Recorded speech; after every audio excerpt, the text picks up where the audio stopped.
Great. All right, folks. So welcome to the Technology Career Acceleration Summit. Why did we call it a summit?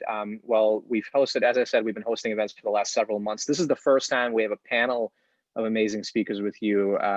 Almost everyone on this panel has actually spoken at an event before. So we're really grateful for you to come back in front of folks here that are curious about the careers that you have. Next slide, Vadim, if you can.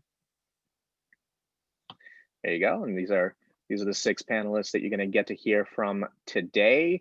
And at School16, we are all about, we do focus on non-technical careers specifically because we think there's a lot of amazing programs out there for people that want to get into tech careers, that want to be more technical developers, coders. There's a lot of coding boot camps, a lot of schools that provide that kind of service. We really focus more on the non-technical careers where we think there's less of a barrier to entry. And so we look at product, marketing, operations, and sales as those 4 core non-technical areas. And typically when we invite speakers to speak at School16 events, they work in one of those functional areas. And we really do believe that the best way to learn how to get into these careers and succeed in these careers is to hear from the people that do them, the people that are directly in these roles, the people that have spent time in these roles in these top tech companies and actually rose through the ranks, so that you can learn how they did it and hopefully follow some of their advice and apply it in your own way. So let's go really quickly through the agenda here. We're in that first 10-minute mark. We're going to wrap up in just about a minute with the introduction here. But I'm Sergey Revzin, again, with the School16 team. And then my partner, Vadim, is going to be speaking in just about a second here. We are about to start our panel. The focus of the conversation is going to be around the skills necessary to land jobs in high tech that don't require technical experience, as I mentioned, but also there's some nuances. It's not just about skill building. It's about a lot of other things, such as building relationships and leveraging your network and building a network if you never had one. If you've come to our events, you know that that's a recurring pattern. I think the #1 skill is communication skill, but I think you'll learn that as we go through this event here today. And then something new that we're doing that I'm really excited about in the second portion of our event today, which make sure you stick around because I think this is going to be the best, the most valuable part for everybody here, and that is the 20-minute Q&A breakouts. There's 100 folks in this call here. We're going to split up into groups of about 30 or so with 2 panelists per room, where you're really going to get to know folks a little bit more intimately. So Vadim and I are going to be running this panel discussion. You should be thinking of questions and saving your questions for the breakout rooms. You're going to get to meet each of the panelists that are here today in those 20-minute breakouts. They're going to cycle into your room. Every 20 minutes, you'll hear from 2 different panelists. So do think of specific questions that you might have for an individual panelist or that you want to bring to the group, because you're going to be able to ask it directly in the 20-minute breakouts that we're going to have in the second hour. So please do stick around for that. One other quick note, folks, I see that many of you have enabled your videos. That's awesome. We encourage you to enable your video if you do have the ability to do so, especially in the second portion of the event. Part of the value of coming to events like this, because we do know that we're all stuck meeting virtually these days, is to try to make it as personal as possible. So putting a face to the name is one of the best ways to do that. And so especially in the second hour of the event, we will ask folks to enable the video. Again, obviously, if you can't do it, no hard feelings, we'll understand, we won't take it personally, but do try to enable the video when you can. Before we get started here, I do want to make a quick announcement about a deadline that we have coming up for our Technology Career Acceleration Summit. So this is for folks that are actively interested in pursuing a career in tech, whether you're transitioning careers or you're brand new, starting off in the workforce. This is a rotational experience where you get to learn directly from experts in the field through a part-time 8-week program. And the deadline to apply to that is this Friday. I'm going to drop the application link into the chat. We'll mention it one more time before the end of the meeting here as well. But if you are interested in learning more about that, of course, now you have our contact information and feel free to reach out to us there as well. And then last but not least, for those of you that want access to the recording, at the end, we will drop this survey link. So don't worry about it for now, but we will ask you to fill out this quick survey. It should just take about a minute to give us some feedback about the event so that we can make sure we bring you the best events possible.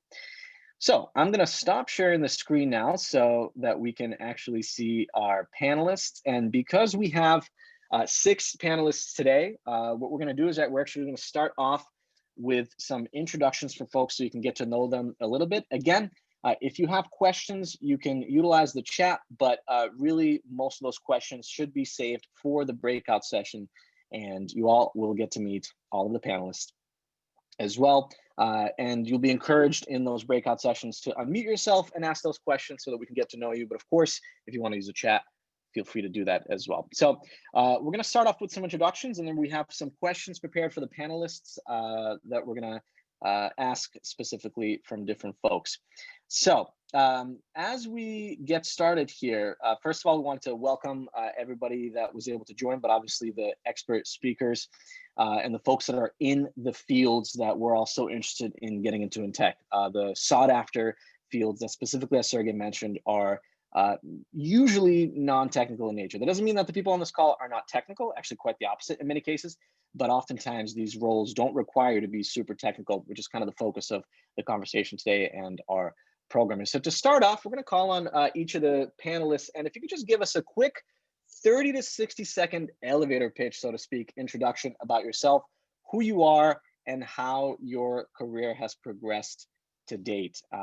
So again, let's try to keep it to about 60 seconds here so we can get through everybody. And we're going to start off with Akshay Sri Prasad. Hey guys, thank you for having me back. Hope you guys are doing well in New York. I think that's the last time we chatted. My name is Akshay Sri Prasad. I work at Google on our ads go-to-market strategy team. I've also worked with our ex-Moonshot Factory business on strategic acceleration of special projects there from a BD and partnership standpoint. I also lead our engagement with Justice Through Code, which is Columbia University's initiative for tech education and coding education for formerly incarcerated people to get jobs in the field. So this is a cause that's close to my heart. And while I was Google, I received my executive MBA at Columbia, and I studied chemical engineering at UT Austin and University of Arizona. Nice, that was excellent. Thank you, Akshay. Appreciate the introduction. Okay, next up we'll have Blair Hervey. Hi, good evening, everyone.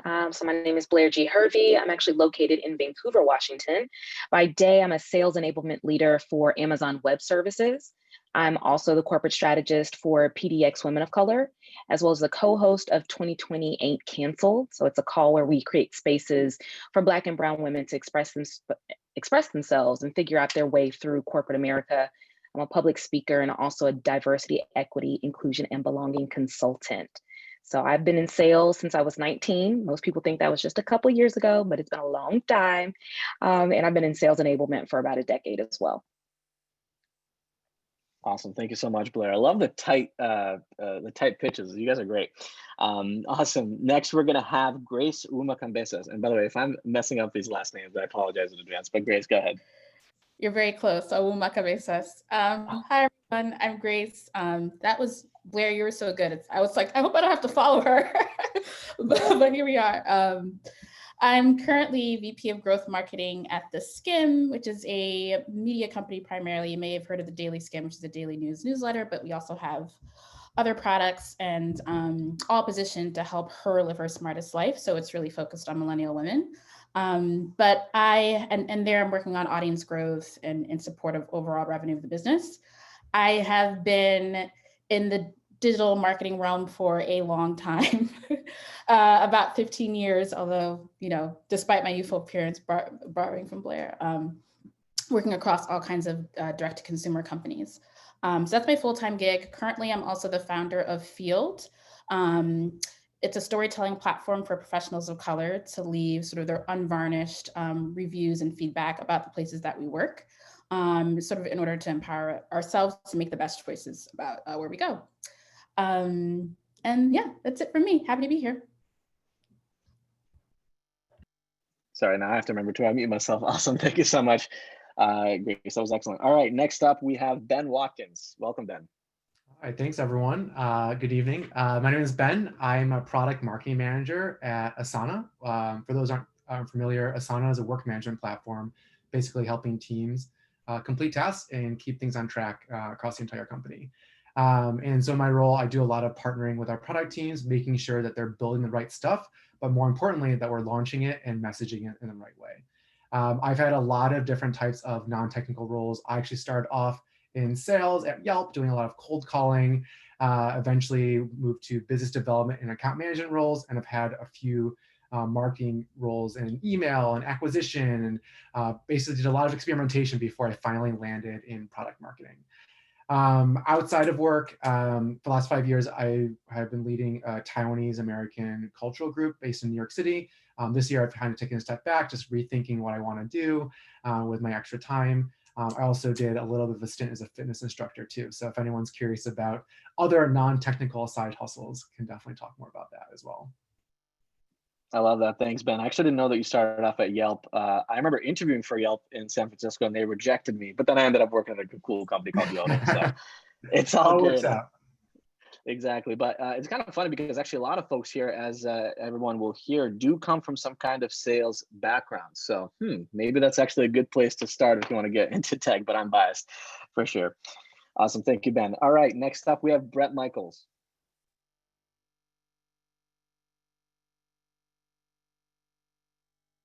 Oh, it looks like you're muted, Brett.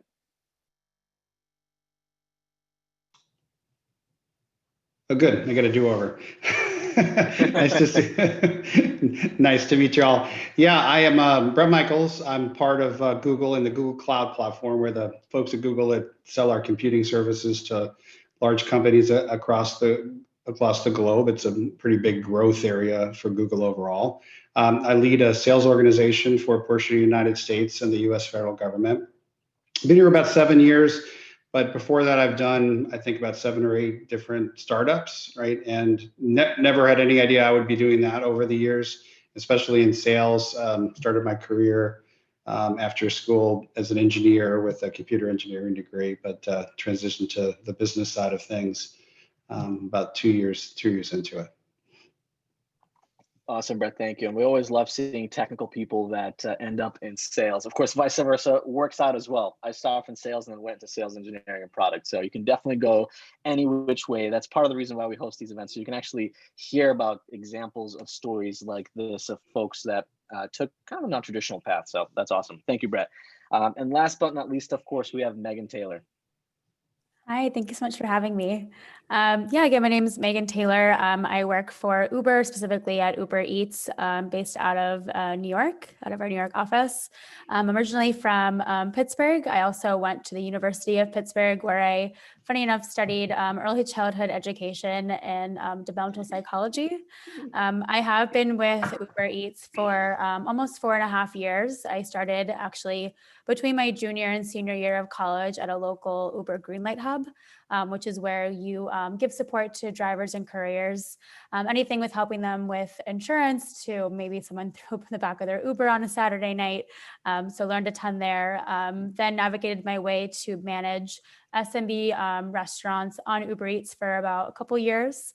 And now I am on our enterprise team as a partner manager or a customer success manager out of New York. And my job mostly maintains managing a book of business of between 15 to 20 enterprise level accounts, where I help large restaurant brands grow their business from a revenue and order perspective, with marketing, as well as a whole other plethora of stuff. So yeah, thank you so much for having me. Awesome. Thank you so much, Megan. So as you can see, folks here, our panelists come from all sorts of walks of life. They got into tech or got into their roles in many different ways. Yes, we have brands like the Skim, Google Cloud, AWS, Uber, Google, and Asana, but that doesn't mean you have to be part of a big brand to get into tech. Oftentimes these careers started off in other smaller tech companies or other completely different industries, and then folks made their way into it as well. So we're gonna dig into a little bit more of these various stories now. So Sergey, you can kick it off.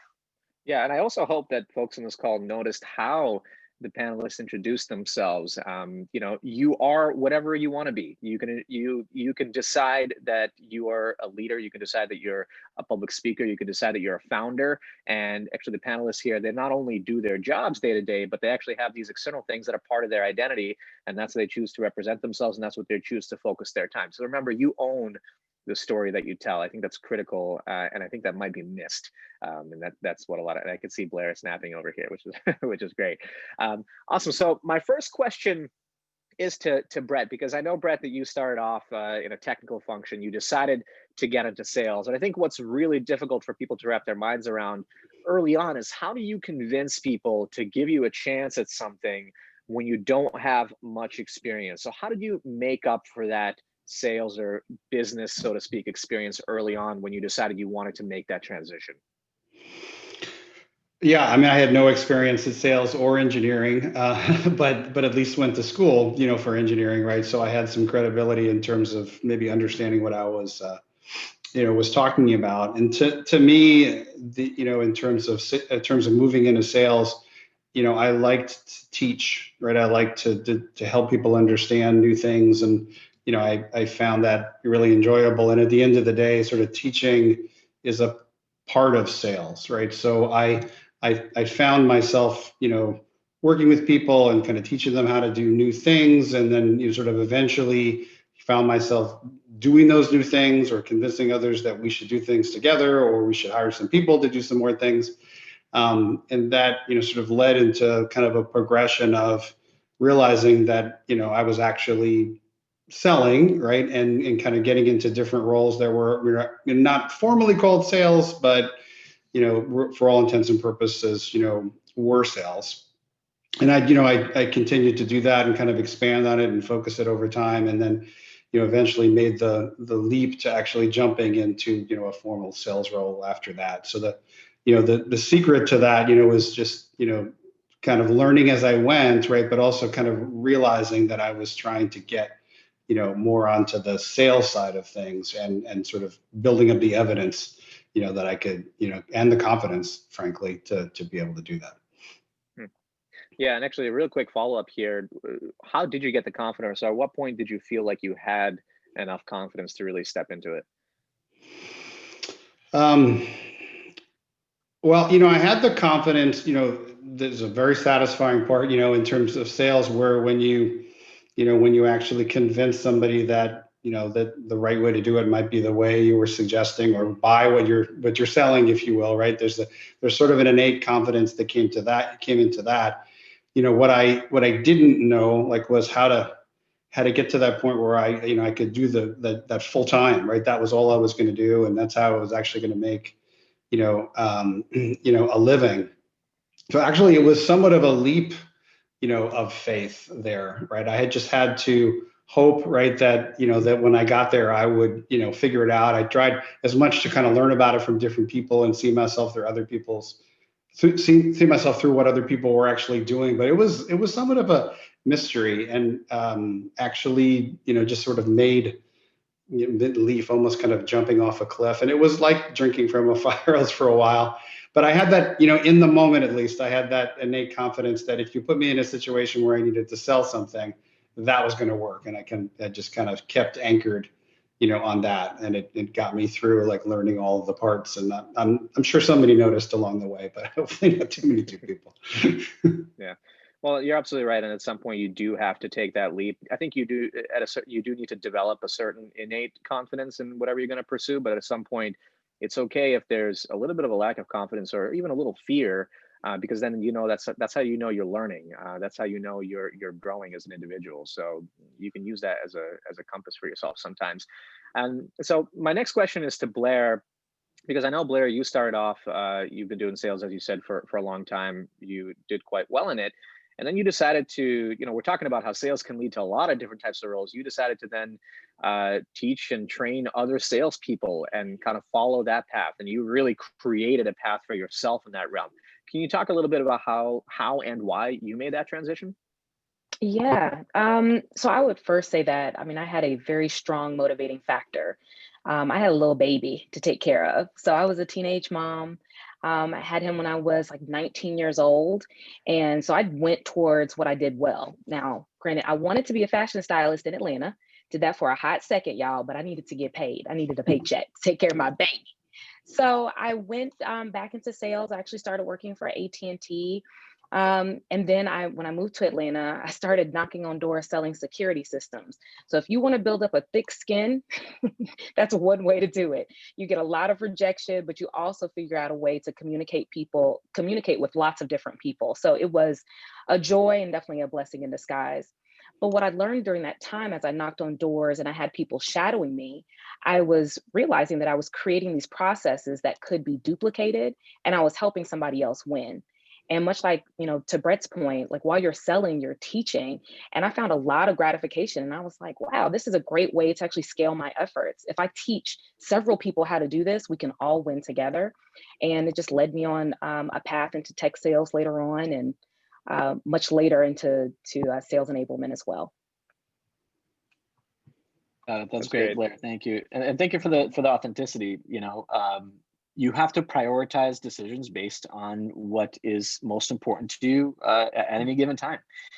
Sometimes that actually may mean taking what might seem like a step back in your career, or taking on responsibilities that might not be ideal, but it's all sort of something that will be a thread that makes sense eventually. So obviously you need to prioritize those decisions as it makes sense for you.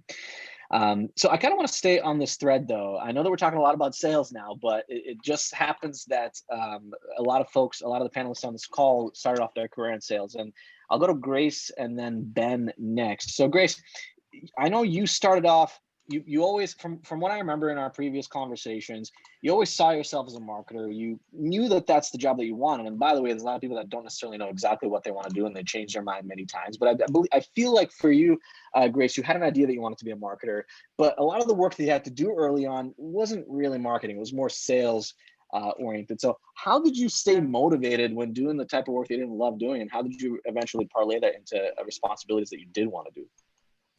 Yes, that's a great question. I think, and just to add to that too, in case I know there's a lot of college students, for what it's worth, I was an English journalism major. So I came from a liberal arts background, in case anyone's wondering.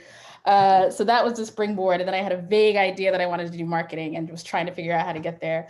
But I think probably what kept me motivated was I could recognize, because I had some proximity to whatever the marketing team was at these different companies, that I was doing parts of what that job could be. So that's really the thing that got me motivated. So I would just think about like, okay, for example, like sales, my first job in sort of the digital realm was working for northjersey.com, which is the online version of the Bergen Record, if anyone is from Northern New Jersey, maybe you're familiar with that. And in their internet department, so this was like in 2006 when the internet department was like 5 or 6 people. But and the marketing team was sort of on this sort of ivory tower, but every once in a while, because I had expressed interest in marketing, I'd be invited to focus groups, or I'd be invited to this.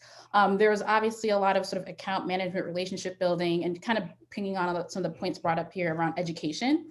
So it's at the intersection of where I was teaching sort of local advertisers what the internet was and how it could be used. And then intrinsically, I was becoming familiar with their marketing plans, because it's like, okay, we're going to do this amount of ads in the newspaper. We want to do this on the website. These are the other things that we're doing in web. So that was actually a really big education. And being able to be exposed to different people's businesses by nature of that role, of sort of that outbound role, also was really motivating. And I think that also helped me kind of hone in on what kind of marketing I wanted to do. But yeah, that was the main thing. I mean, of course, not all of it is fun, and not just the sales side, just creative operations, project management.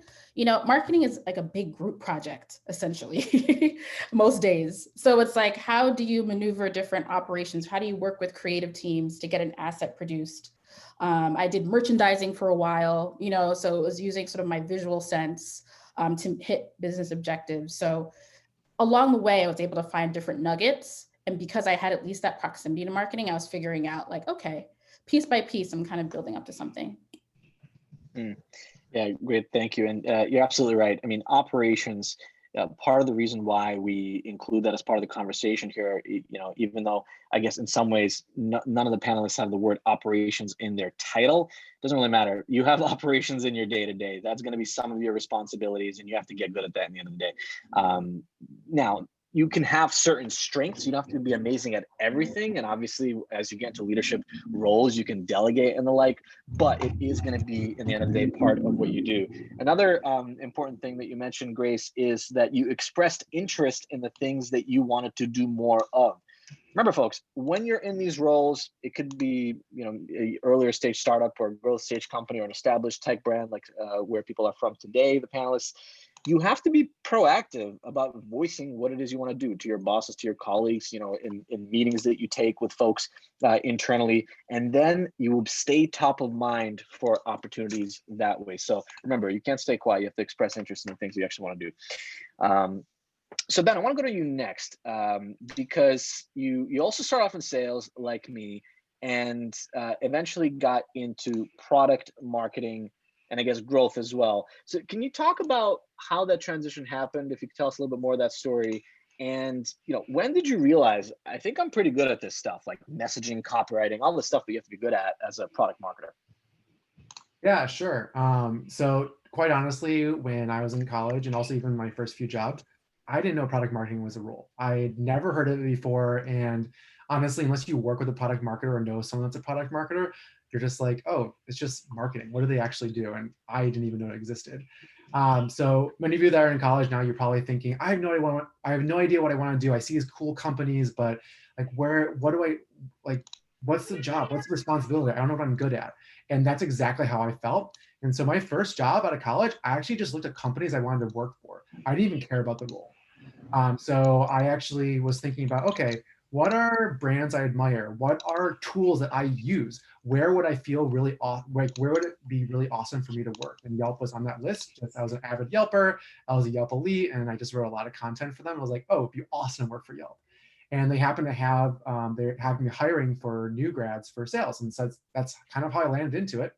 Had no idea what the job entailed, and was just excited to start it. And I quickly realized wasn't a good fit for me. I think just the type of sale, it's very different, takes a certain type of mentality. It's very fast paced, tons of rejection. And I definitely took it really hard, but I also try to think about in a positive way what I actually learned from this experience and how can I take this to take me to the next step. And so Yelp's training program is phenomenal. I learned exactly how to talk to customers. I learned how to really identify and ask the right questions so I know, hey, what are their pains? What do they really care about? And in turn, actually give them the package or whatever sort of deal that they want. And so I realized, okay, well, maybe Yelp sales isn't for me, but maybe there's other types of sales. And so I eventually found my way into business development, which is kind of more longer term sales. You're dealing with different types of clients, different types of deals. And through these experiences, I always took a step back and thought about what I liked doing, what I didn't like doing, and thought about how I could actually create the roles that made sense for me. And through this multiple check-ins with myself, I eventually realized marketing, I wanted to try it. So I, as Grace had mentioned, just creating opportunities for yourself. So in my business development role, I started looking into account management. And then from account management, I started taking on more marketing projects. Then I realized marketing is where I wanted to go, took on a marketing role. And then through there, I think it was in that marketing role itself when I was doing growth marketing, email marketing, acquisition marketing. It was a very, very small startup. I realized that product marketing, it made the most sense. That's kind of when it clicked, where it was a really good intersection of what I was good at, what I enjoyed doing, but also a lot of my experiences. And so from that point on, I was about 5 years into working. So I didn't make that decision until 5 years of experience, which some of you might be thinking, oh, it's forever. Well, it's not forever. You have a whole career ahead of you. So yeah, I decided to target product marketing, and I took a role at Calendly doing product marketing, and I wanted to level up, work at a larger company, and that's what eventually got me to where I am at Asana. That's really cool. Yeah, product marketing is I like gaining popularity, I think, recently, and also is becoming more and more of a separate function within established companies. I think probably it was wrapped up into either product management responsibilities or obviously mostly marketing roles as well. So this is kind of the beauty of tech. These things are constantly evolving, but because of that, there's opportunities for people that maybe didn't have the direct experience to build that experience. And you did that kind of incrementally through your career. So did Grace, and so did other folks on this call. The other thing that I love that you mentioned, Ben, was the fact that you targeted companies specifically that you wanted to work at. And so many people still to this day, I mean, you would think there's so many articles written about this stuff, but still to this day, when people are looking for opportunities, they will kind of spray and pray, and they will apply to a bunch of jobs, hoping that somebody will respond, and then they'll kind of go through the motions there. And it can work. It can work, but it's not an optimized way for looking for opportunities. It's much better to start with a targeted approach. And obviously here, you know, you were writing content for Yelp. Clearly you were like a groupie, or at the very least loved the product, and it was easy to communicate to them and easy to stand out. We had another gentleman, an entrepreneur, that started a company called Levels, and before that he worked as an engineer for Tesla. All he did was he applied to the same Tesla role and like targeted a bunch of people within Tesla for the course of several months, and finally got a job there. So, I mean, yes, sometimes that may sound risky, but actually if you take a targeted approach, it's much easier to communicate why you are the right person for that role and why you're going to be really passionate about the work that you're doing. So that's a really great example. Thank you, Ben. Yeah. And speaking of a targeted approach, I know, Akshay, that you as well, not only did you know what company you wanted to work for, but you actually knew the team that you wanted to work for. You had a long time horizon. Some of us here are planners, and that's the best, that's how our brains work. But you know, you started off as actually something that a lot of college students find attractive, which is the consulting track. You ended up getting into consulting. So can you talk a little bit about what you liked about that role and how it prepared you to your next role in Google, and how you ended up doing that transition? Yeah, absolutely. I think consulting is something that a lot of people are curious about. When I was in college, there's something that's very appealing to doing lots of travel, et cetera. But I think the reality of the job is it gets you really great exposure to high-level problem solving in a very rapid portion of time, where you might enter one role and stay in that role for 2 years. In consulting, we were moving through projects on a 6-month basis, right? And I think there are trade-offs to that, but getting to see different industries, different functions, different types of business problems, I think helps you scale that thinking and that structured problem solving to then apply that to many other things, right? So, the phrase "drinking from a fire hose" is very relevant, right? You go to a project, you have to take in a lot of information, understand the problem, understand your stakeholders, and then turn around and do a bunch of work and provide recommendations. That trains you for when I moved to Google in that capacity. It was a very similar role. It's a largely internal consultant. We solve problems for a global business organization that are sort of vary across the board, whether they're growth oriented or cost oriented. And you have to learn quickly about the day job of folks, and that requires meeting with them, taking a lot of data, and then turning those recommendations around. So I think a lot of transferable skill sets, very hard work, very little lasting power, I would say, for folks in the field. I think not many people continue on to that partner track. I think the lifestyle is quite challenging, and people just they frankly have different aspirations in their lives. But it's a great place to start. I think that's great, Akshay, and it's a good point. And look, if you have an opportunity, especially earlier on in your career, to get that brand on your resume, whether it's a management consulting gig at a recognized top 4 firm or something else, that is something that people. It's not the only path, as you can tell. There's a lot of folks in this room that started off at no-name startups and they ended up moving into large organizations that we all recognize. But it is a path, and having that recognition, having the work ethic of going through a consulting company and doing the 70-hour work weeks and advising large organizations, having that executive presence is something that can check boxes and get you in the door. And ultimately, getting in the door is really important, really critical. I think one thing I'll just add to that is this idea of long time horizon, right? I mean, I think that we go through portions of our career where maybe there are things we're not excited about, or we have somewhere we want to go. I think spending that time to do the upfront work and get that sort of functional specialization is a great way to reap dividends for the rest of your career, right? And I think that's not to say you should spend your entire time investing in optionality, but know where it's advantageous and where it's not. That's true, and also to your point, spending that time developing those skills will help you figure out what you're good at as well. And that does take time. To Ben's earlier point, like, don't be worried about spending a couple of years in a role, or even up to 5 years, figuring out where you want to be and building up your skill set so that you can create that narrative for yourself. It takes time and a little bit of patience early on in your career, especially.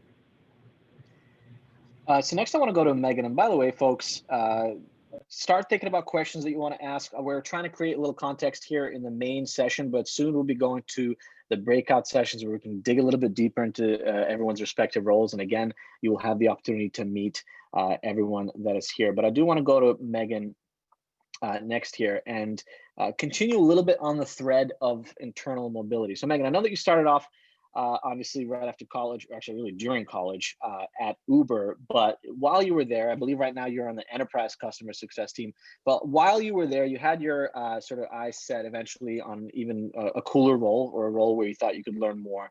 So can you tell that story a little bit? You know, how did you make sure that you were the one that was noticed for that opportunity, that next opportunity that you found at Uber, where you took on more of the types of responsibilities that you wanted to do?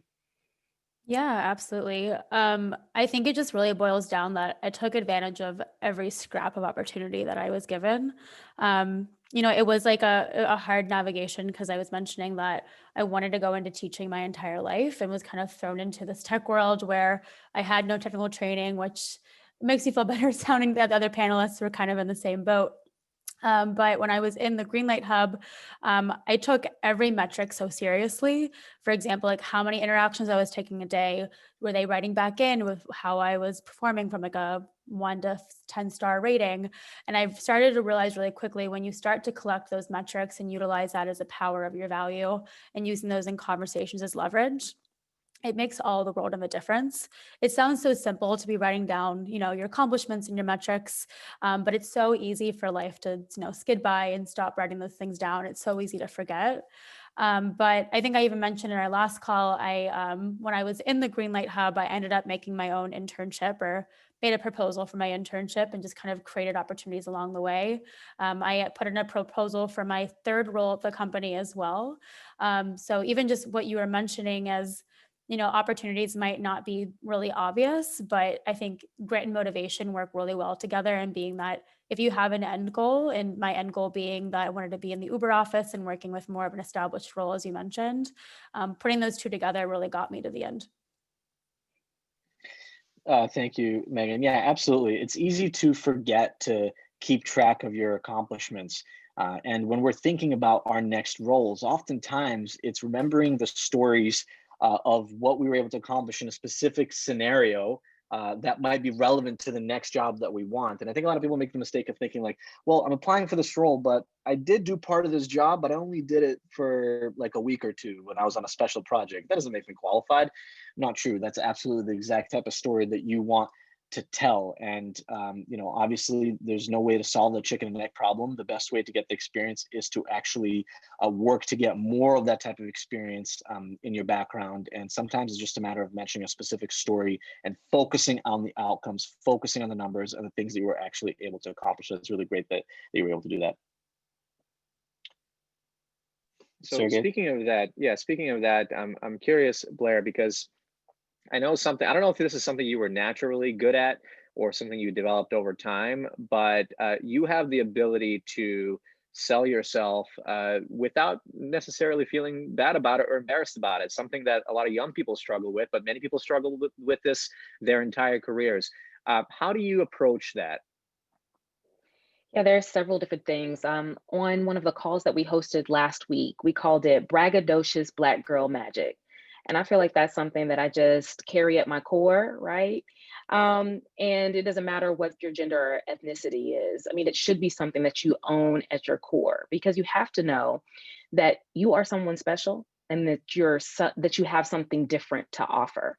And if you don't have a compelling story, nobody's going to want to listen anyway. And so that has a lot to do with, you know, developing, yes, your skill set, learning what your passion is, being in alignment with those two things, and being able to package it to whomever your audience is. And I think I kind of learned that in the field as I was going door to door. Something that you all can't tell, but I'm 4'10", right? And I have the presence of, I don't know, someone that's 6'5", 6'9". I often forget how short I am. But when I had to go to those doors and people are towering over me, and we had to do this old school technique and say, oh, do you have what is it, a video camera in the back of your home, and kind of have to do this weird movement and get in their house. You have to have a little bit of confidence to be able to do that. So it's just about owning who you are owning what you're really, really good at, looking around the room and not necessarily always being ready to compete, but thinking about how can I leverage the skill set of the people around me? How can I reach out to them? I already reached out to Grace. I was like, hey girl, we're gonna have to connect, right? And that's just because I heard some of the things that she said that connect with some of the things that I'm doing already. You have to be prepared with those nuggets because you never know who's listening. You never know who's watching. So to answer your original question, I don't know if it was innate. I don't know if I came out of the womb like, hey girl, hey, but I feel like I did. And when I get into spaces, people enjoy me being my authentic self. And it just lets down a guard, right? It just welcomes other people in. I hate having a code switch. It just takes way too much energy. So I would just encourage you all to be yourself if you don't know who that is just yet. Whatever you go to sleep thinking about and whatever you wake up thinking about, that's probably your thing. And whatever you continue to get really good at, whatever space that you're in, you find yourself developing others, you find yourself, connecting with others, you find yourself putting other people in conversations where there's opportunities. That's your gift. That's your thing. So do whatever you can to continue to nurture that, grow that, and you'll be confident whenever you go into any space. That's really good advice. Yeah. I just want to add to that, or something that you mentioned, which is crafting your own story. Some of you might feel like, well, I'm still getting experience. I don't really have anything interesting to say about myself.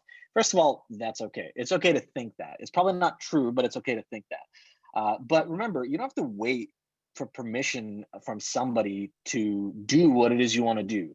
You don't have to wait for somebody to grant you that job offer to start getting experience in it. You got to take your own initiative and be a self-starter. And that alone is going to impress people even more than anything else. So you can craft that story. You can create that interesting experience over time. And it doesn't have to take years. It can just be a matter of months. If you're a self-starter, you can definitely create that story for yourself. So don't worry about it too much if you don't quite have it figured out yet. Yeah. Absolutely. Yeah. Agreed. Yeah, absolutely. And if you weren't born like Blair saying, hey girl, then you just feel like, you know what, I could never see myself doing that. I'm just not the person that brights up a room when I walk into it. It's okay. Some of us, we're a little bit more shy and we start off that way. If it's important to you to learn how to communicate with others and to have people, drawn to you, you'll have to be a little bit more uncomfortable than others. Going to events like this, showing up to events like this when we're in person again, going to events and practicing, talking to people, the more you do it, the more reps you put in, the more comfortable you'll get. Maybe you won't be as comfortable as some other people, but you'll get more comfortable. It'll become more natural over time. It won't be hard forever. And something that I want to ask you, Brett, because I know that, we're talking a little bit about, talking, communicating, relationship building. And I know that networking is something that you've actually done throughout your career in a really deliberate way. So can you talk a little bit about that, how you built relationships with people, even if you didn't know them, for example, because I know that that's something you did over time when you found interesting companies you wanted to meet and the like. So how did you do that in the networking in a more deliberate way? Because some people think it's all only spontaneous. Oh, and you have to unmute yourself. Sorry, Brett. Gosh, I think I'd learned that. So sometimes you have to be spontaneous in kind of a deliberate way, right? Because the overall idea, right, is to, and I think some folks in the panel have mentioned it well, you want to just, you want to seize every opportunity that kind of pops up, right? So, I have always kind of tried to think of like what I was trying to accomplish. At one point I was trying to raise money to start a business. At one point I was trying to figure out how to get new business, for a startup that I was working on. Whatever it is that I'm somewhat focused on or interested in, and it doesn't have to be business. It could be on the, on the personal side or volunteering or whatever, is to try to just meet people that can tell me about it. Right. I have this idea that if I meet people, if I'm like sort of intentionally looking out for those folks and those direct or maybe indirect connections, right, I will learn more right through that process. So I have this intention in mind, and then I try to look for these moments where they just kind of pop up, right, and then you seize it, right, and that's the overall spontaneous part, right. So I like to say I got to point myself in a particular direction and then kind of let life happen, right? But be intentional in kind of where I'm actually trying to go, and it seems to work, right? I have no idea, like half the time when I'm trying to try something new, I don't know anybody in the field, I don't know anybody in the business, the area, the whatever, right? But the more that I keep putting myself towards it, the closer I seem to get, and then all of a sudden it starts to make sense. And frankly, sometimes it can be terrifying. I kind of remember the first time I had to show up to an event where I had to network with people, to venture capitalists specifically, to try to raise money, which it was completely out of my wheelhouse. Like I had no idea how that worked or why anybody wanted to talk to me. I didn't know anybody in the room. There were 150 people there. They're all talking to each other. They're all drinking. But I had convinced myself that I couldn't leave without meeting people because I showed up for that particular purpose. And so I don't know, I just figured it out and wound my way. And eventually, like all the different folks that I met, in that particular situation, kind of led to a great outcome of meeting, individuals that kind of got me to where I wanted to get. So I guess that's the idea of sort of being intentional about it. I love that. Sometimes, honestly, and Blair says that she resonates with that too. She's felt like that before. Like sometimes it's like playing a trick on yourself, right? Like playing a little game, saying, "I can't leave the room until I talk to 5 people." And that's exactly what I did. That's great, and I've done that too. Some days you just want to go home, but if you don't let yourself leave, you can reward yourself after with a drink or some food or something like that, and it's fine, and you'll feel very good after as well. And that's how opportunities are made. And I actually love that.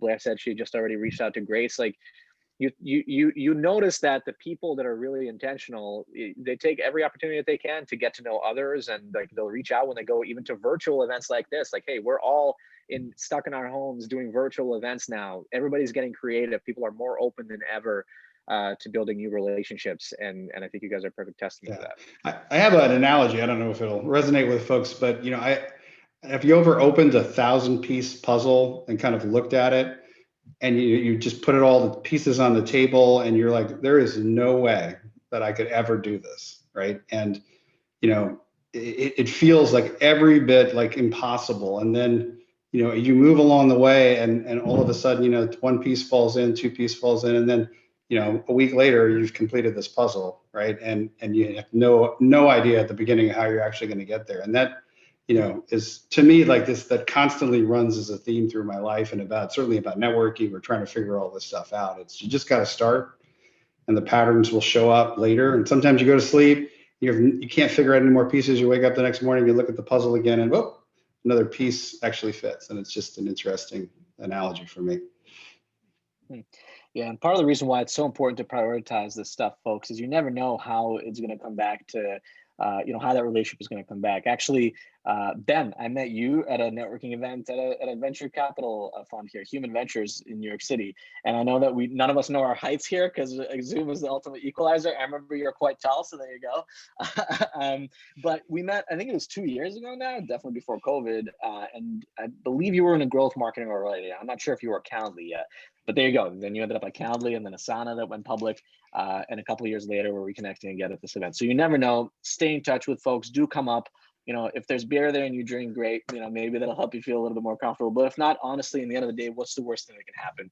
The other person's probably thinking the same thing. And if you're at a networking event, that's the whole point, is to come up and introduce yourself, right? And so don't be shy. Get out there, say hi. And even if you kind of mess up your personal elevator pitch, not a big deal. You have to practice before you get good at that. So absolutely make sure that you prioritize that. One of the reasons why we brought up this story from Brett is I think about this all the time. And after we did the session with you a couple of months back, you were very deliberate about making sure that you're staying consistent with reaching out to people as well. And that counts as networking. And now when we're all stuck at home, that's the best way to do it. If you can't come to an event like this, make sure that you're at least reaching out to folks consistently. The next question, and we will be going into breakouts soon, folks. So start thinking about the questions that you want to ask the panelists here in the breakouts.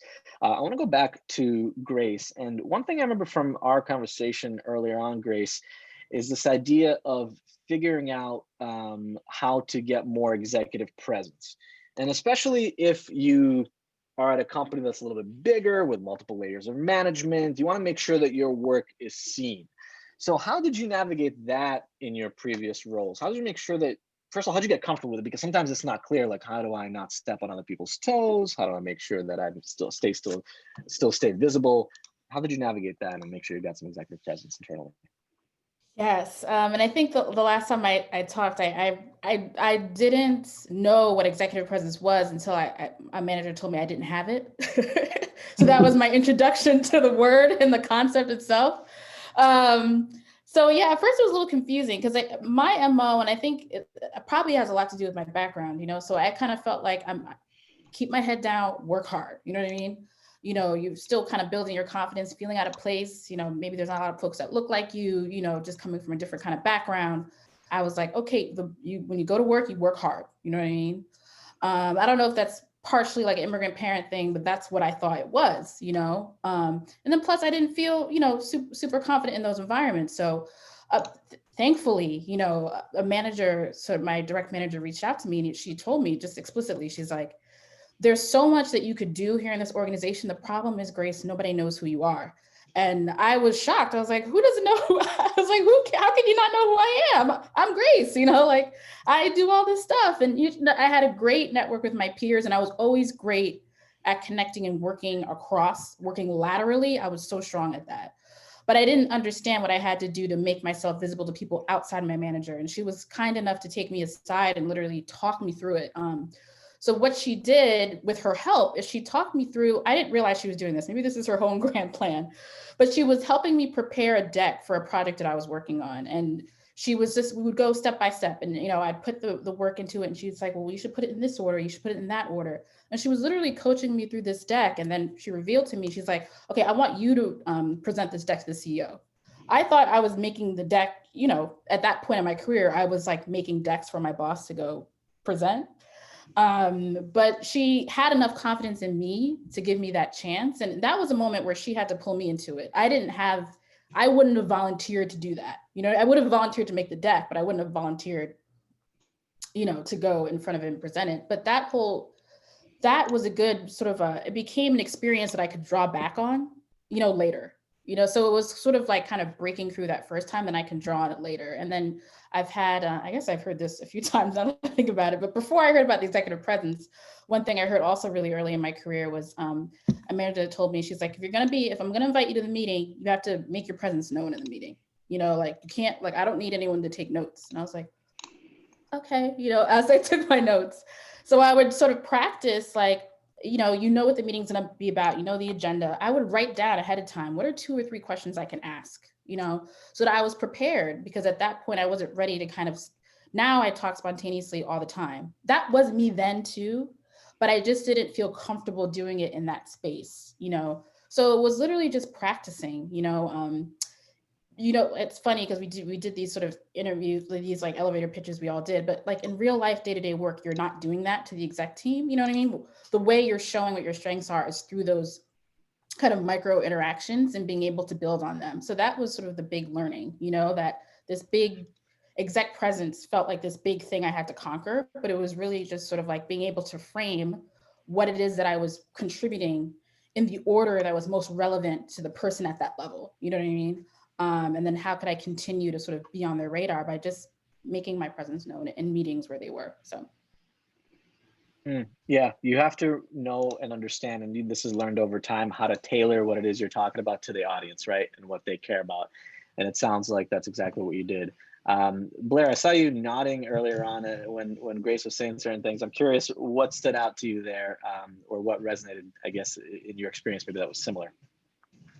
Yeah, I love how her leader put her in that situation, but not only did her leader put her in that situation, she owned it, right? Because she could have easily said, thanks for the opportunity. I'm not ready for that, but she just owned it. And so what I said in the chat was, you have to just go in there like a boss, right? But you have to be prepared. You have to have your questions written down. You have to take the time to rehearse. So something that I've learned during this time frame as well, because I mean, I would public speak all the time, but now that I get paid to do that, winging it is for the birds, right? So I can usually get into any space and just kind of do my thing. But when I'm well rehearsed, I know what questions are going to be asked. Again, that's what builds up that confidence, because I know my stuff. And I think oftentimes we think executive presence looks like the executives we've seen, right? Whether that, again, it's gender, ethnicity, or whatever the case may be. And we think we have to be stuffy and buttoned up and we have to look like or sound like someone else. Your presence is your own, but you do have to be prepared and ready to step into that leadership role. So I was here for everything. You should have heard me on mute. I was like, yes, okay. No, I love that. The preparation is everything. Preparation will give you that confidence. Like you said, you can carry yourself in whatever way you're comfortable, but you got to know what you're talking about ultimately to convince people that they should trust you. And that's absolutely number one. Folks, what we're going to do next is we are going to break into our breakout rooms. This really was, I know, I wish I could ask everybody like a million more questions because you guys are all amazing. And obviously we have 6 amazing panelists, so we can only ask so much in this bigger group. But that's why we're breaking out into smaller groups now, where everybody that's here is going to spend about 15-20 minutes with 2 of the panelists in the room. And then every 15 minutes or so, we will move each of the panelists to a new room. So you're going to get to meet everyone if you stick around for the next 45-50 minutes or so. And this is your opportunity to ask the questions that we didn't get to ask in the panel, right? So you can dive a little bit more deeper into the specific roles and functions.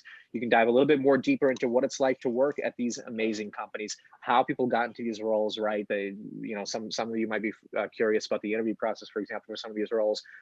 So please have those questions ready because the next hour or so is yours. It's up to you. We're going to stop talking. We'll help drive the room, but it's up to you to ask those questions. So Kristen, whenever you're ready, folks, remember that you have to click join the session. You have to join the breakout room when it tells you. And I'm getting prompted right now. So let's go and join those rooms. Enjoy the rest of the hour. Thanks, folks.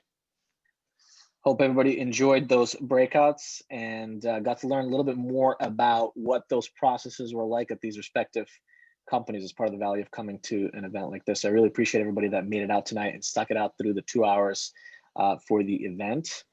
We are back at 39 people here. I think we still had about 65 on the call. So let's just wait a minute or so for everybody to filter back in here as we close out the session today. All righty. Awesome. Okay, everybody is back. For the 66 of you that stayed for the full 2 hours, props. You guys are all stars. You all get a star next time next to your photo here in the video.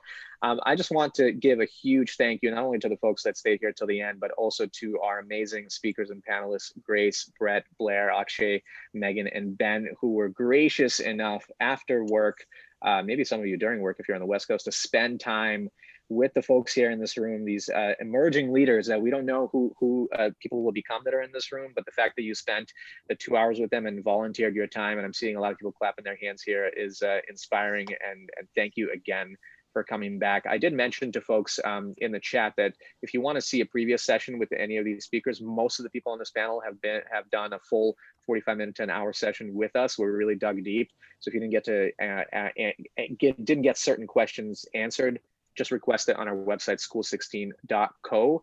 I also just want to leave you with 2 more things. One is that you're going to be getting a couple links here in the chat in a second. One is a survey. I know it's annoying when companies ask you for surveys. We're a startup ourselves, and we really depend on people letting us know how these things go so we can improve them. And I think if you've been coming to our events over the last 6 months, you know we try to we read every single response. So please respond. It'll take you 2 minutes to fill it out. We would really, really appreciate it. And finally, I do want to encourage some folks to apply to a program if you're interested, the 2-month Tech Career Accelerator Program. The deadline is on Friday. There was a lot of questions today about how to network effectively, how to actually do outreach and maintain relationships. This is something that we address in the program, how to negotiate, something we address in the program. Folks wanted to get context about what some of these roles are like what is a product marketing role like? What's a product management role like? Or maybe like a sales operation role, right? I mean, there's a lot of nuances in a lot of these functions, and especially if you haven't been exposed to them. These are the stuff that we dig into, and we actually have experts in the field in some of the companies that you heard today teaching these concepts. If you're ready to dig in and spend a couple of months, most of our participants, they actually have full-time jobs or they're full-time in school. So it is just a part-time commitment. The application just takes 2 minutes. So I think we can drop the link in there.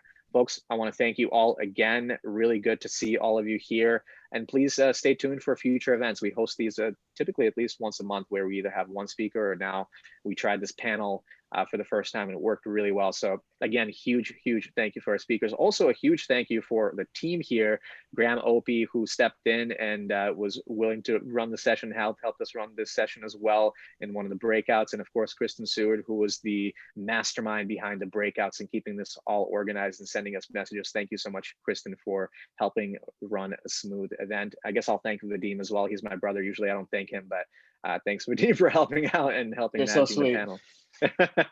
All right, I'll have a great rest of your nights and really appreciate you all joining us today. Thank you, folks. Thanks all. Thank you, guys. Thank you. I appreciate the time you spent. Bye, everybody. Thank you. Good night, everyone. Thank you so Bye. much, everyone. Bye-bye, folks.